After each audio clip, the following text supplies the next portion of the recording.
Hey, twongeye kubaha ikaze, twongeye kubasuhuza ku muyoboro wacu wa The Economic Updates. Ese nawe ujya wumva bavuga ko ubukungu bw'u Rwanda bwazamutseho 10%?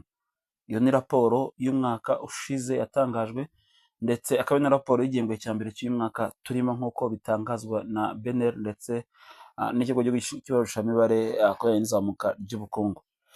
Ujya se kandi wumva ko n'ubundi muri uyu mwaka turimo wa 2026 ubukungu buzakomeza kuzamuka, ndetse buri mu bukungu bwifashe neza muri Afurika, ndetse batekereza ko buzazamuka kurushaho cyangwa se buzakomeza kuzamuka, nubwo hariho amashoke cyangwa se ibijyanye n'ibibazo by'ubukungu yagiye biba ku isi muri aya mezi no muri uyu mwaka by'umwihariko, birimo izamuka ry'ibiciro bya esanse ndetse na mazutu n'ibindi bitandukanye, ku buryo byagomba gukora mu nkokora izamuka ry'ubukungu. Ariko se kuki u Rwanda ruhagarara buri gihe kigabo, rugaragara nk'igihugu buri gihe kimeze neza, kiri stable cyangwa se gihagaze mu buryo butajegajega, ndetse gikomeza kugaragaza izamuka ryiza ry'ubukungu, aho uyu mwaka biteganywa yuko byibura ubukungu buzazamuka ku mpuzandengo ya 7%, mu gihe ibindi bihugu byo munsi bwa Sahara biri kuri 4 ndetse no kumanura.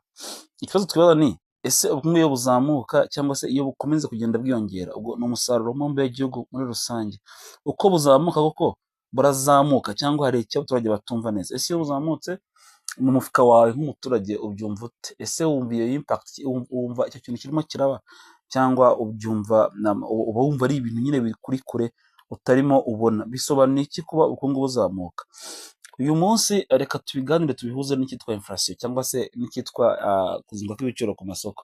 Iyo uciye ku bacuruzi umva bakubwira ko abakiriya badahari, umva bakubwira yuko babona amafaranga atari menshi, kubera yuko of course iyo hari inflation ubushobozi bw'abaturage bwo kugira ngo bagure buragabanyuka.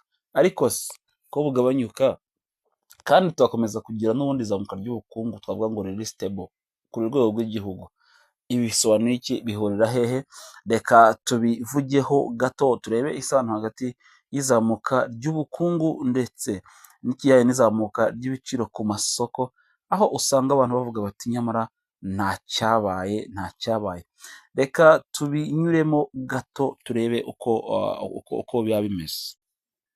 Akenshi iyo tuvuze uko ubukungu bw'igihugu bukomeza kuzamuka, tuba twita GDP cyangwa se gross domestic product, cyangwa se twita umusaruro mbumbe w'igihugu. Ni ukuvuga umusaruro akenshi w'igihugu ubarwa mu bintu bitandukanye, mu nzego cyangwa se mu byiciro bitandukanye. Icya mbere harimo kureba ibyubakwa, harimo ibikorwa by'ubucuruzi, harimo ubukerarugendo, harimo ndetse na serivisi n'inganda. Birumvikana rero akenshi umuturage mu mibereho akunda kureba ibintu bitatu. Akunda kureba ese amafaranga yinjiza yariyongereye, ese ibyo agura byarahendutse cyangwa byarahendutse, ese amafaranga ye aracyagura ibyo yaguraga mbere. Nibyo akenshi umuturage areba. Ariko reka turebe gato ku musaruro mbumbe w'igihugu. Iyo wazamutse, umusaruro w'igihugu warazamutse, ariko ibiciro ku masoko bikomeza kuzamuka, imishahara ntiyongereye, ndetse inyungu z'ubukungu nta nubwo zagiye zigera ku bantu benshi. Rero muri make wowe nkawe wumva ko ubuzima bugoye kurushaho.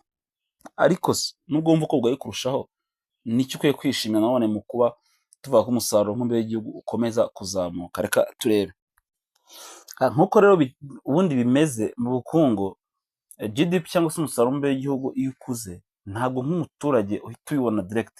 Twari tuvuze mu kanya ruguru yuko iyo tugiye kubara umusaruro mbumbe w'igihugu tubara mu byiciro bitandukanye. Tureba imikorere y'inganda, tukareba ese izi nganda umusaruro wazo urakura, urazamuka cyangwa ntuzamuka.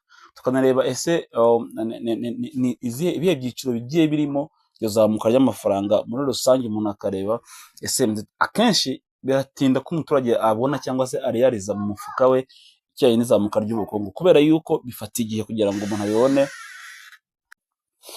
Akenshi ntabwo uhita ubona nyine izo nyungu z'ubukungu ngo uhite uvuga ngo bwazamutse 10%, ubwo nange niba wakoraga amafaranga 100 yaba 110.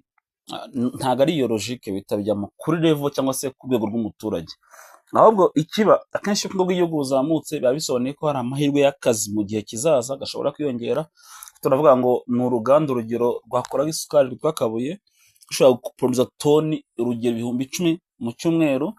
Ubu ngubu rwazamuye umusaruro, ushobora no guproduza toni urugero 15. Izo ngo bya 5 bikeneye abakozi bandi baza kuza kugira gute kubiproduza. Icyo gihe rero ko ndagora ngo ndarongera ikirongera abakozi kugira ngo rukomeze koko rukopinga up na wa musaruro. aho ngaho rero ni naho hazamo kongera kureba muri rwagutse. Icya mbere, inyungu ku bukungu bw'igihugu bukomeza bukura ni uko bikora cyangwa se birema akazi, ariko bitari ibya none aha ngaha, bitanoroshye ko umuturage ahita abibona mu mufuka aho avuge ngo hari icyazamutse. Icya kabiri, haba ishoramari ryiyongereye nk'uko tubigarukaho buri munsi mu makuru atandukanye, ni uko buri munsi ubukungu buzamuka ni uguha amahirwe cyangwa se ni uguha sinyari, ni uguha ikimenyetso umushoramari y'uko igihugu gihagaze neza, ku buryo ishoramari aho hantu ryagenda, aho hantu byakoreka, byashobora gushinga hoteli mu mujyi runaka bitewe n'uko harimo hazamuka ubukerarugendo, wabona inyungu uramutse ubikoze. Ni ukuvuga ngo ni sinyari nziza iha abakire cyangwa se iha abantu bifite, ibereka ngo birashoboka mwakongera mugashora imari.